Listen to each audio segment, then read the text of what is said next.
This is a one-sheet wonder, an item made out of one sheet of 12 by 12 scrapbooking paper without any waste. It was made for a challenge on Junk Journaling UK Facebook group. This is now with its recipient, but people have asked, how did I do it? My name's Kirsten. Welcome to my channel.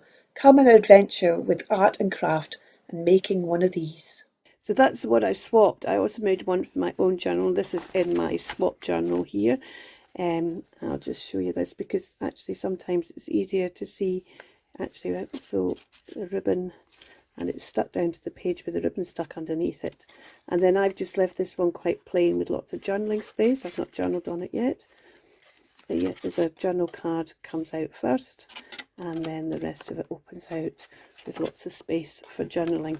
What you'll have noticed maybe on the photographs of the one I did is I stenciled inside.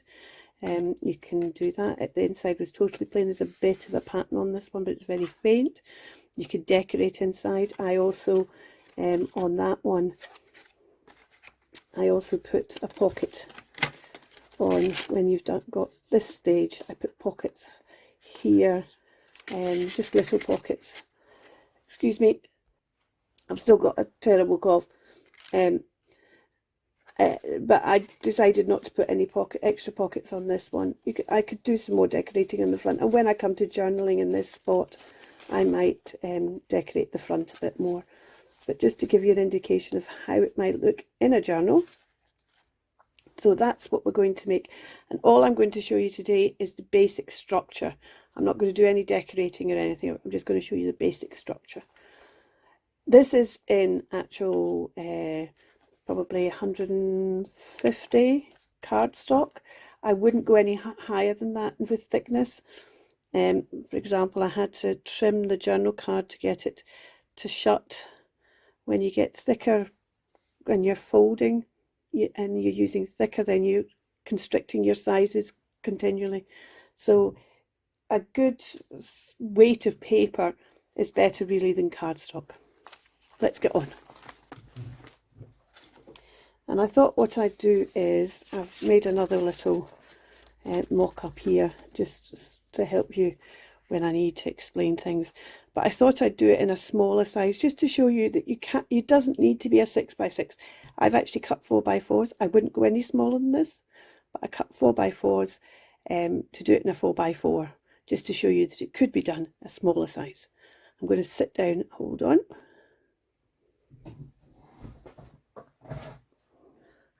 And the first thing we need to do is both these sheets are going to be folded exactly the same way.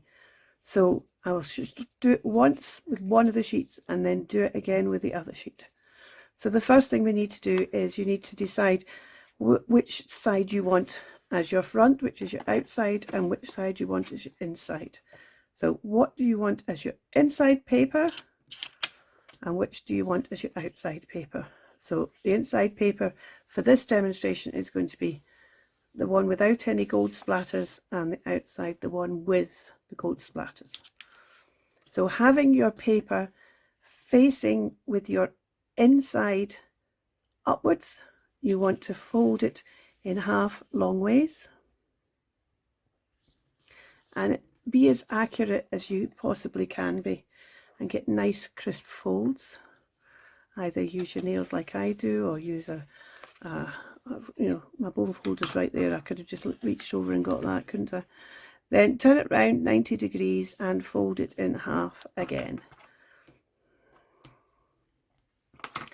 So you've got it folded both ways in half. Okay, now turn your whole page over and fold it in diagonally once. So you're only doing this down one and open that out again. So you've now got two squares without a diagonal fold down and two squares with a diagonal fold down, and you should be able to just push that all together and end up with something that looks like that.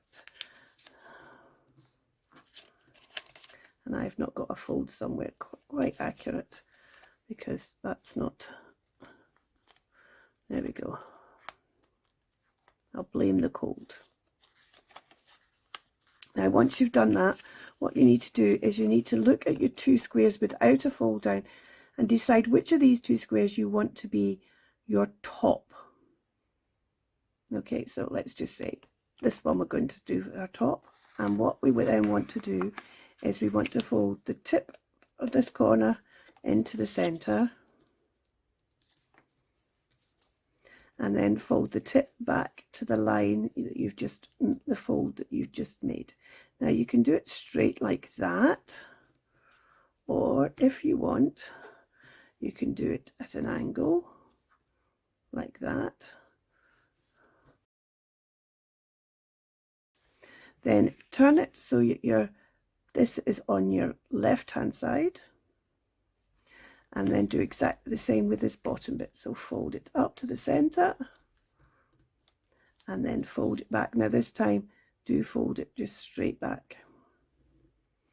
Then you've now got a fold on this bit of paper that's going the wrong way, so just fold that over and give that an extra wee crease. We'll give that a wee crease because I hadn't done that earlier.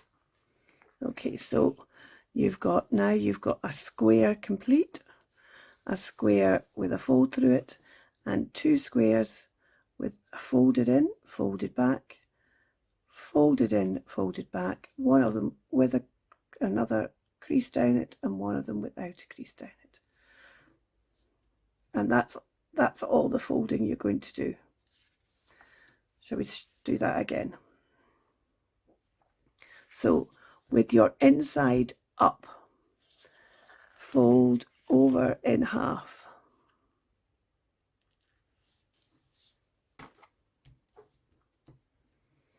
Open out, turn around 90 degrees, fold over in half.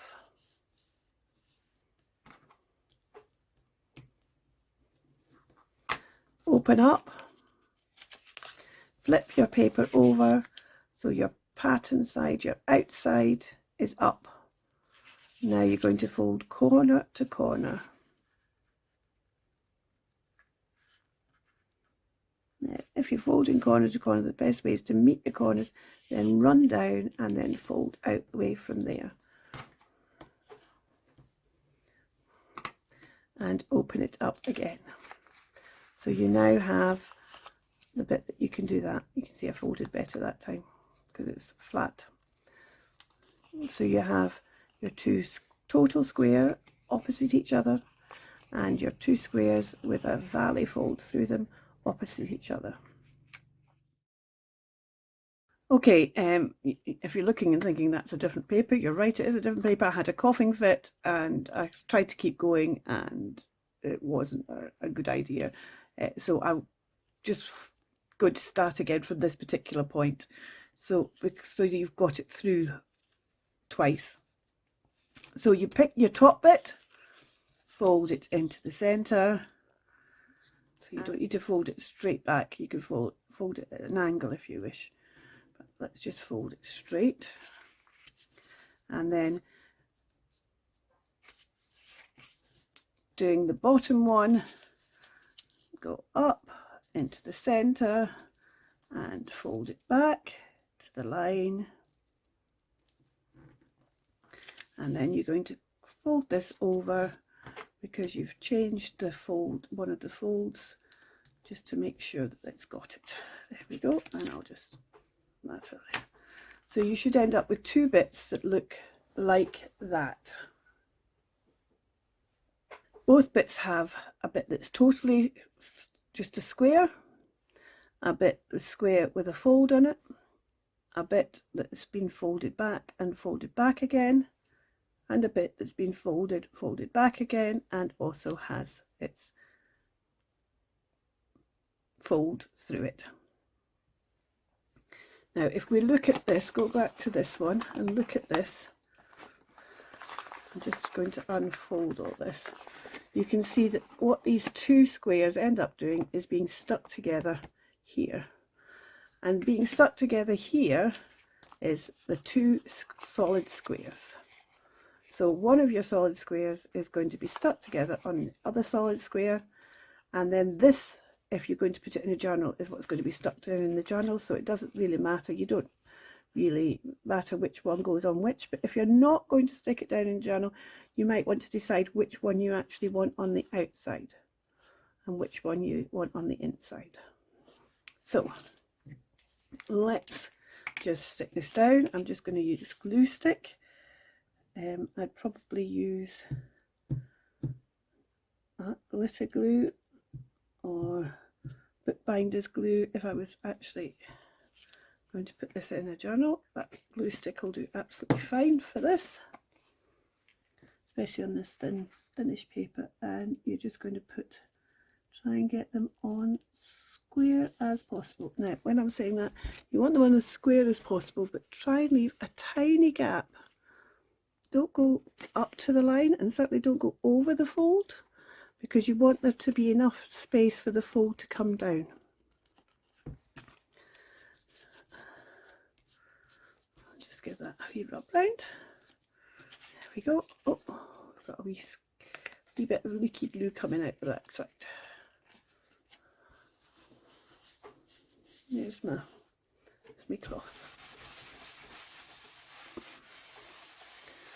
Okay, so we've now got it attached, and what happens is this: these two that have got the fold, just the fold, they go down first, and you end up with a box.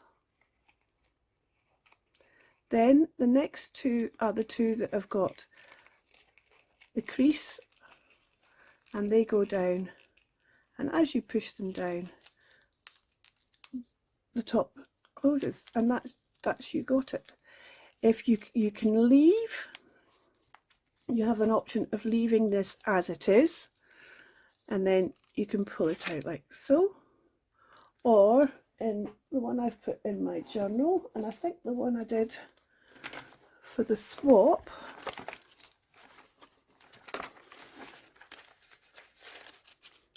I've actually stuck down this bit so that doesn't come up, so you actually pull using those bits.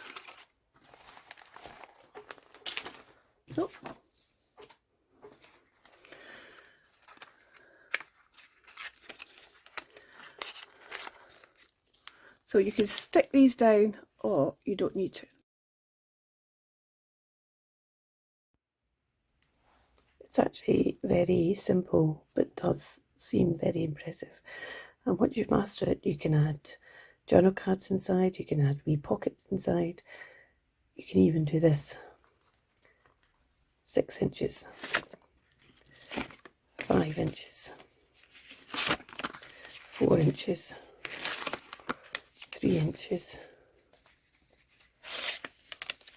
2 inches. How about that for some journal space? The one thing to be aware of if you are going to do something like this is that, because of the nature of it,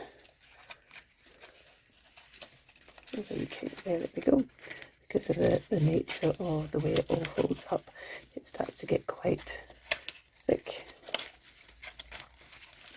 And so if you put this, thinking of putting this in journal, it's probably going to have to be one of your journals that's going to be a bit of a gator mouth, and I'll show you for why. If we put the section like that, back together. See, it went out. I mean, it's thin paper. Anyway, I hope you enjoyed this wee make, and you might try it, and I'd love to see your results. But for now, take care, thank you for watching, and keep crafting. Bye for now.